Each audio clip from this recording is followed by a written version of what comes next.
आइए हम लोग जानते हैं मैट्रिक्स होता क्या है। मैट्रिक्स के बारे में कुछ बातें जो कि हम मैट्रिक्स को समझ पाए कि मैट्रिक्स आखिर क्या हो सकता है, क्या होता है, और फिर जैसे समझेंगे उसी अनुसार से हम प्रयोग भी कर पाएंगे। तो हमने लिखा है, पहले ही लिख दिया है, समय बचाने की वजह से ही पहले लिख दिया है।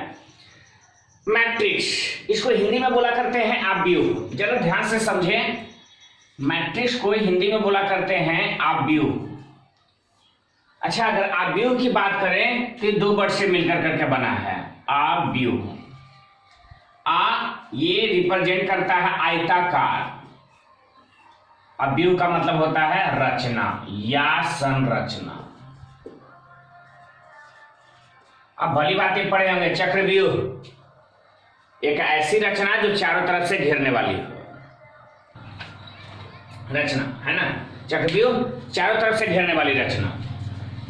उसी तरह से आव्यूह है तो एक आयताकार रचना। इतना तो समझ में आ गया होगा, इसी से मतलब आयताकार रचना। किस चीज का आयताकार रचना, ये चीज हम डेफिनेशन में समझेंगे। एक रेक्टेंगुलर अरेंजमेंट होना चाहिए, एक आयताकार सजावट होना चाहिए ऑफ नंबर्स, किसका, तो संख्याओं का या किसी मैथमेटिकल ऑब्जेक्ट का। मैथमेटिकल ऑब्जेक्ट में सब कुछ आ जाता है, कॉम्प्लेक्स नंबर, फंक्शन, सभी कुछ आ जाता है। तो इन सब का एक आयताकार सजावट ही इज नोन एज मैट्रिक्स। ये मैट्रिक्स कहलाता है। जैसे हम आपको दिखलाते हैं, मतलब तो समझ के चुके होंगे, दिखलाते हैं इसके बारे में। मान लो कि इस तरीके से लिखा गया है 1 2 3 4 5 6। जरा ध्यान दें तो ये पूर्ण रूपेण कहते हैं इसको कि मैट्रिक्स के ही रूप में है, क्योंकि संख्याओं को आयताकार रूप में दिखाया गया है। अगर आप इसको घेरते हो तो आप बताओ क्या मिलेगा, रेक्टेंगल ही मिलेगा, है ना, आयत ही मिल पाएगा। या फिर हम ऐसे घेरते हैं 3 2 5 7। हालांकि इसमें चारों तरफ से बराबर होता है, इसलिए हम लोग वर्गाकार भी बोल सकते हैं। लेकिन आप जानते हैं, ज्योमेट्री में आप पढ़े भी होंगे कि प्रत्येक वर्ग आयत होता है, इसलिए हम लोग इसको भी आयताकार संरचना बोल सकते हैं। और ये कहलाता है कौन सी, मैट्रिक्स। तो लेकिन इस तरह से लिखने का प्रथा बिल्कुल नहीं है।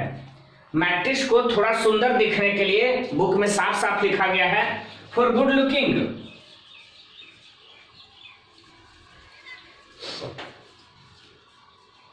For good looking, matrix is enclosed by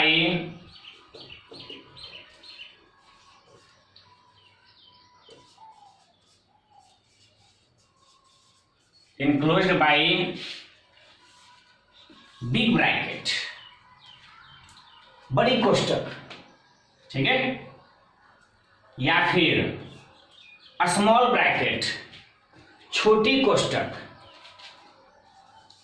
या फिर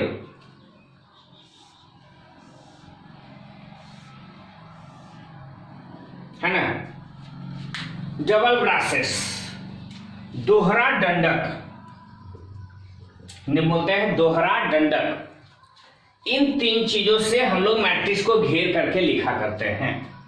तो कहने का मतलब है कि अगर मैट्रिक्स को हमें दिखाना होगा तो हम ऐसे दिखाएंगे, ये रेक्टेंगुलर भाग हटा देंगे, या तो हम ऐसे दिखा दें, या तो हम बड़ी ब्रैकेट में घेर दें, और रेक्टेंगुलर अगर सजावट है तो कहलाएगा कि मैट्रिक्स है। या फिर हम 3 2 5 7 हम ऐसे घेर दें, है ना। दूसरा है 3 2 5 7। अगर हम छोटी ब्रैकेट में घेर दें, स्मॉल ब्रैकेट में घेर दें, तभी ये कहलाएगा मैट्रिक्स। या फिर दोहरा दंडक बोलते हैं इसको, या आप बोल सकते हो डबल ब्रासेस। अच्छा, 2 5 4 3 1 7। तो हम ये भी कहेंगे तीन तरीके से मैट्रिक्स को घेरा जा सकता है, रिप्रेजेंट किया जा सकता है, दर्शाया जा सकता है। आप डिनोटेशन भी कर सकते हो कि भाई मैट्रिक्स को जनरली जो है, अगर हम लोग सिंबल जो बोले, मैट्रिक्स का जो सिंबल होता है वो बड़ी ब्रैकेट में या छोटी ब्रैकेट में या यहाँ दोहरा डंडा के रूप में हो सकता है। तो ये तो हो गया कि मैट्रिक्स होता क्या है। मैट्रिक्स को जनरली सूचित किया करते हैं A B C, capital letter A B C D से। आइए हम थोड़ा सा चर्चा कर लेते हैं इसी में। ठीक, आइए शुरू करते हैं। हमने कहा था कि मैट्रिक्स को सूचित किया जाता है ए बी सी डी से। Matrix is denoted by capital letter A B C D. Generally सूचित किया जाता है मैट्रिक्स को तो capital letter A B C D से। हम अगर एग्जाम्पल में लिखें तो ऐसे लिख सकते हैं ए इक्वल टू 2 5 7 1 4 6। तो यही हो गया मैट्रिक्स जिसको कि एबीसीडी से सूचित किया जाता है ए इक्वल टू 2 5 7 1 4 6। ठीक है, ये रेक्टेंगुलर अरेंजमेंट ही है। B equal to 4 7 3 1 7 4 6 5 2। और भी तरीके हैं इसको देखने का, ए बी सी डी, जिनसे सूचित करना चाहो उससे कर सकते हो। अब जरा सोचते हैं इसके बारे में कि मैट्रिक्स के कुछ टर्म और भी हैं। मैट्रिक्स का टर्म भी जान लेते हैं थोड़ा बहुत इसी में, वर्टिकल मैट्रिक्स में। तो अगर हम इफ ए कोई मैट्रिक्स लिख दिया गया 2 4 3 1 7 4 5 6 9, मान लो, तो आप थोड़ा सा ही ध्यान दोगे। ये जो सिस्टम आप देख रहे हो, ये जो एक सीध में है,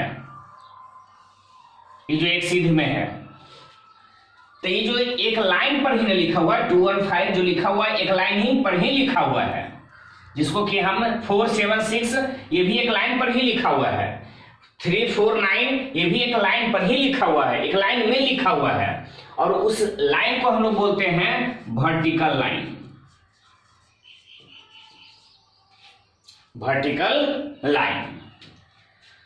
अच्छा, वर्टिकल लाइन को ही हम एक और नाम दे सकते हैं कॉलम। वर्टिकल लाइन उदग्र रेखा, उसको बोलते हैं हिंदी में उदग्र रेखा।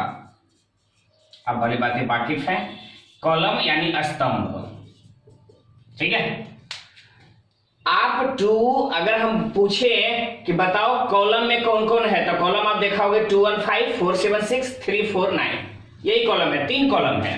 नामाकरण जब भी करेंगे ना कॉलम का, तो इधर से कॉलम 1, कॉलम 2 और कॉलम 3 याद रखिएगा हमेशा। कॉलम की काउंटिंग जब भी होगी तो लेफ्ट से राइट, ये नहीं कि सर कन्हू से गिन दीजिए, ये जैसे गिन दीजिए, पहला कॉलम, ये दूसरा कॉलम, ये तीसरा कॉलम। गिनने में कोई दिक्कत नहीं है, लेकिन मैथमेटिकल व्यू से अगर आप इसका काउंटिंग करना चाहते हो, यदि उसको लिखना चाहते हो, दिखलाना चाहते हो, तो लेफ्ट तरफ से राइट तरफ गिनते चलिए। पहला कॉलम, इसको बोलेंगे दूसरा कॉलम, और इसको बोलेंगे तीसरा कॉलम। अगर हमसे पूछा जाए कि बताओ सेकेंड कॉलम में कौन कौन सा एलिमेंट है, तो आप बताएंगे 4 7 6। थर्ड कॉलम में कौन कौन सा एलिमेंट है, तो 3 4 9। फर्स्ट कॉलम में कौन कौन सा एलिमेंट है, तो 2 1 5। हमने आपको समझाया कि जो लिखा जाता है एक सीध में लिखा जाता है, एक रेखा पर लिखा जाता है, तो उस रेखा को हम लोग बोलते हैं उदग्र रेखा, वर्टिकल लाइन।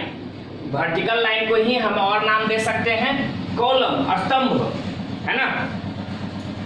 लेकिन इसको हम एक और तरीके से भी दिखा सकते हैं कि 2 4 3 1 7 4 ये भी एक लाइन में लिखा हुआ है, तो उसको हम लोग क्या बोलेंगे, आइए हम उसको बताते हैं। हाँ, फिर देखिए सेकेंड एग्जांपल लेते हैं कि इफ ए इक्वल टू 1 4 3 7 6 5 9 2 4। आपकी मर्जी, और भी लेना चाहो तो और भी ले सकते हो, 1 5 7, मर्जी आपकी है। तो आप एक सीध में देख रहे हो, एक रेखा पर देख रहे हो, एक रेखा में देख रहे हो। देखो एक लाइन में है, एक लाइन में है 1 4 3, एक लाइन में है 7 6 5, एक लाइन में है 9 2 4, एक लाइन में है 1 5 7। तो पता है इस लाइन को हम नाम क्या देते हैं, बोलते हैं हॉरिजॉन्टल लाइन। क्या बोल सकते हैं आप,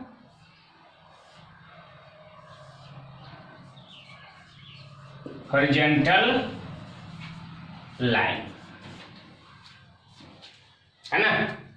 इस सीधा रेखा जो है 143 जैसे लिखा हुआ है तो एक रेखा में लिखा हुआ है, यूं देखो बना दो तो एक रेखा में लिखा हुआ है, ये भी एक लाइन में लिखा हुआ है, एक लाइन में लिखा हुआ है, तो इसको हॉरिजॉन्टल लाइन बोला जाता है। और इसी को हम बोला करते हैं मैट्रिक्स में, मैथमेटिकल भाषा में ये रो कहलाता है ना। हॉरिजॉन्टल लाइन जिसको कि हिंदी में हम बोल सकते हैं क्षैतिज रेखा, है ना। और वो इसको हम बोलते हैं पंक्ति, एक पंक्ति में लिखा हुआ है 143। अगर हम यहां से बात करें कि काउंटिंग का, तो इसी को हम R1 बोलेंगे, पहला रो इसी को बोलेंगे। सर नीचे से ऊपर जाने में क्या दिक्कत है? तकलीफ नहीं है, लेकिन मैथमेटिकल व्यू में जैसे लिख दिया गया है कि R1 को इधर से ही काउंटिंग करना है, तो आप इधर से ही काउंटिंग करोगे। R2, R3 और R4, कुल 4 रो है इसमें, ठीक है। रो की संख्या यहां पर कितनी है? 4 है। अगर हम बात करें इसी में कॉलम का, तो आप ध्यान दो तो इसमें 3 कॉलम है, ये देखो, first column, second column, third column. अगर हम बात करें कि तीसरा रो में कौन कौन सा एलिमेंट है, तो 9 2 4। चौथा रो में कौन कौन सा एलिमेंट है? 1 5 7।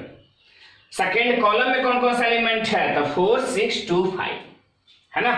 हम इतना चीज को बताने में किसी भी प्रकार का कोई गलती नहीं करेंगे, ठीक है।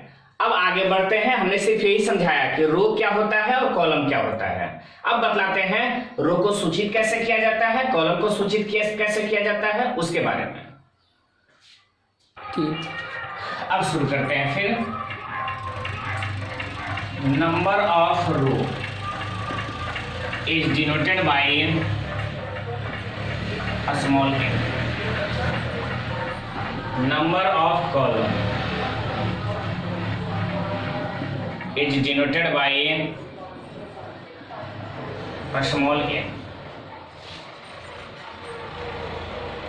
Order of matrix.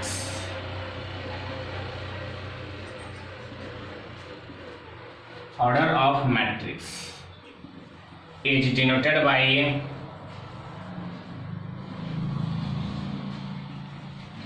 m cross n या m by n, m by n। आप सुनते भी हो, बोलते भी सुना होगा कि अगर आपसे कोई पूछ ले कि आपका घर जो है, आपका बेडरूम है कितना का है, तो आप ऐसे बता सकते हो कि भाई 10 बाई 12 का है। 10 बाई 12 ऐसे ही लिखते हो, 10 गुना 12, है ना, या फिर 10 बाई 12 ऐसे लिखोगे। लेकिन आप ऐसे नहीं बता सकते हो कि भाई 120 का है। अगर 120 का बताते हो तो उसको कुछ नहीं पता चलेगा कि क्या है, किधर है, नहीं पता चलेगा। लेकिन अगर 10 बाई 12 बताते हो तो समझ जाएगा कि 10 लेंथ होगा और 12 जो है वो ब्रेथ होगा, चौड़ाई होगा, है ना। तो रेक्टेंगुलर का माप जब भी देते हैं तो इसी व्यू में देते हैं, और आपको पहले से भी पता है कि मैट्रिक्स जो होता है रेक्टेंगुलर होता है, इसलिए इसका ऑर्डर बताओगे तो इसी प्रकार से बताओगे।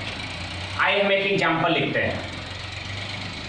मान लो ये कोई मैट्रिक्स है जो कि इस प्रकार से है कि 2 3 4 7 1 5 2 8 9 2 6 3, ये रहा। हम बात करते हैं इसको, तो ये रहा R1 पहला रो, ये रहा सेकेंड रो और ये रहा थर्ड रो। कुल मिलाकर के 3 गो रो हो सकता है, 3 गो रो यहां पर चलेगा। आप जानते हैं, देख भी सकते हो, इसमें देख लो, ये कॉलम, पहला कॉलम, ये दूसरा कॉलम, ये तीसरा कॉलम और ये चौथा कॉलम। आप बोल सकते हो कि इस मैट्रिक्स में रो की संख्या 3 है और कॉलम की संख्या 4 है। तो रो की संख्या को m से सूचित करते हैं, तो m का मतलब हो गया 3। m मतलब रो की संख्या, रो की संख्या कितना है? 3। n का मतलब कॉलम की संख्या, और कॉलम की संख्या यहाँ पर 4 है, तो n = 4। लेकिन ऑर्डर अगर बात करें कि ऑर्डर ऑफ मैट्रिक्स, मैट्रिक्स का ऑर्डर जब भी लिखोगे तब पहले रो की संख्या लिखोगे, तो रो की संख्या कितना है तो 3 और गुना में कॉलम की संख्या लिखोगे, कॉलम की संख्या कितना है 4, तो 3 into 4, या फिर आप लिख सकते हो इसमें 3/4, दोनों तरीका सही है। आइए, हमारे ख्याल से रो की संख्या, कॉलम की संख्या या फिर ऑर्डर ऑफ मैट्रिक्स बताने में आपको कोई दिक्कत नहीं होगी। करना क्या है, आगे में रो की संख्या लिख देना है और गुना का चिन्ह देकर करके कॉलम की संख्या।